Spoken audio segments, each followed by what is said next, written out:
Welcome to Thin Blue Whiskey. Hey, Mike, Bottom Shelf Jim. Yeah. No Jay today. We're sans J, unfortunately. So this kind of started off as a, hey Jim, you want to come over and drink today? And I had no intentions of doing anything, but here we are. Yeah. But the reason for this particular video is that we've got an exciting new edition of Mash Madness coming in the next couple of weeks. Right.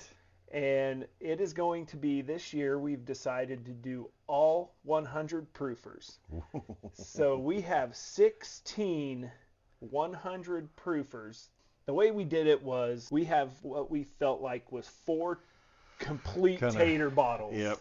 And the play-ins don't have to go that yeah, way. so we have, this is one of the super taters, the 1 seed. We were running a 16-team bracket, 4 1 seeds, but we wanted to get them all open. Mm-hmm. So this is obviously going to be a fresh crack, but we wanted it open so we weren't doing. Try to keep the science, apples to apples. Yeah. And also a good excuse to crack these open, before. Yeah. That other big tournament kind of event that's going on this month or so. That's a Rock Hill Farm. It is a Rock Hill Farm. Nice. Obviously, most people probably understand this is very difficult to find for most people out of Buffalo Trace. It is a mash bill number 2, which is their highest rye mash bill. Super secretive, but people seem to think that it's probably 12 to 15% rye. This actually, believe it or not, is I want to say the laser coat on here, I found it at one point, but it was a 2011 or 2013 bottling. So that's like it's a 10-year-old bottling at least that we're going to crack open that Ooh. I mean, I want to feel bad, but I don't. Like these things go for $55-$60 retail. Mm-hmm. And since you can't get one at retail, yeah, MSRP doesn't really hold any water in most of the bottles that you guys review. This goes for somewhere north of $350 on the secondary pages. Yeah, to be expected. I just hope it wins because it is super tater, and it's the equivalent and of Jay is going to hate it if it wins. We're not trying to stack the deck, but every other tournament season there's always the perennial number ones, the blue chips that are mostly in there every year, so we had to kind of start that way, but oof. So I've had Rock Hill Farm before. My dad had another bottle of this that was opened that we killed off. I kept the full one because that's You're not gonna need that, Dad. Let me just help me help you. So here we go, Jimmy and I fresh cracking the Rock Hill Farm for science. Sure. Make sure it is good to go for our tournament. Got to have a little bit of air in there for the big dance. Ooh, that's a nice one. It's a tight papa. Look at that. There's a nice. I do like the bottle and just the presentation. I like what we've done here.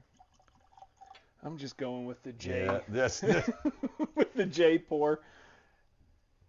Measure with your heart. That's right. We're just baking with Paula Deen here. Just whatever you got to do. So there we go. We're going to just tell you what our initial thoughts of this were. Obviously, you've never had it. Nope, completely new. And it has been quite some time since I've had it, and I've only had it that one time. So good note, good nose. Smells like it's more than 100 proof, to be quite honest. It smells a little hot. Yeah, a little bit.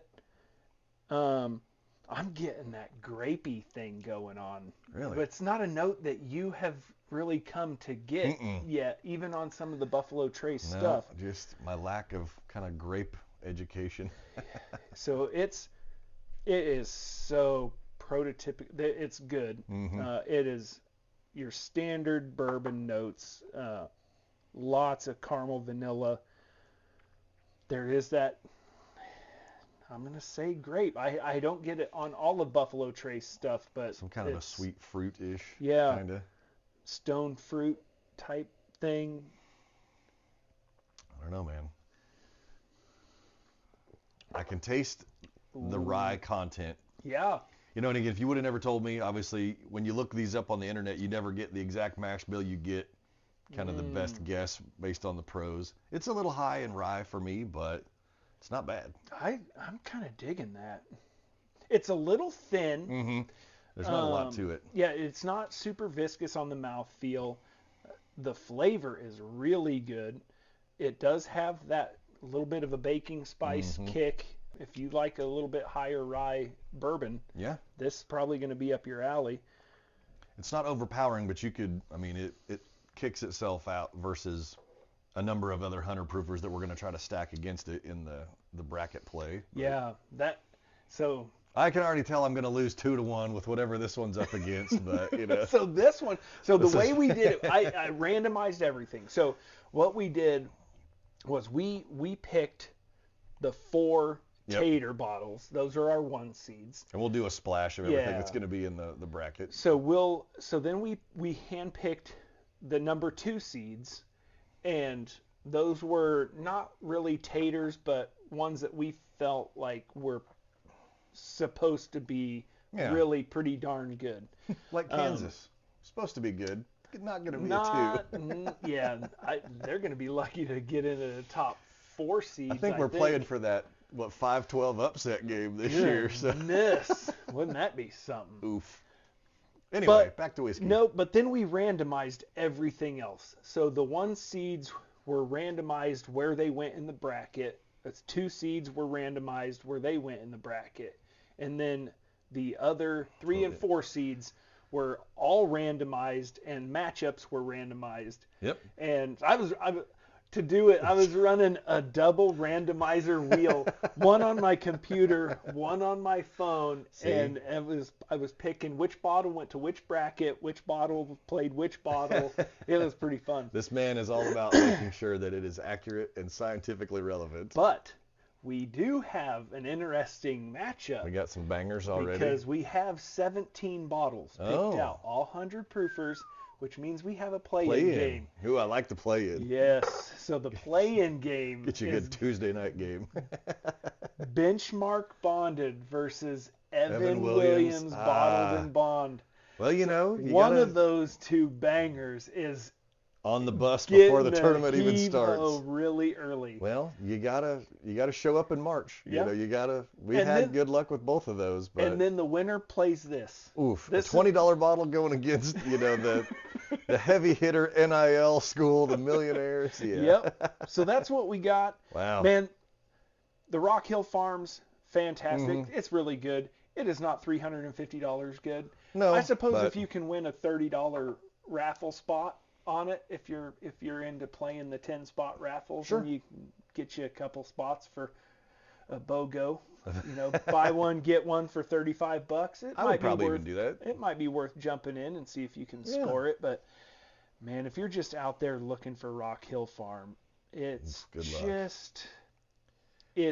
You got to know a guy that had it 20 years ago, probably, to find it. But yeah, I know. See, that's why I keep showing up. As the resident kind of non-rye aficionado, you know, this one, we did some videos a while back where Bottom Shelf Jim kind of got the rye experience. And this one, it's thin enough and it's mellow enough. Yeah.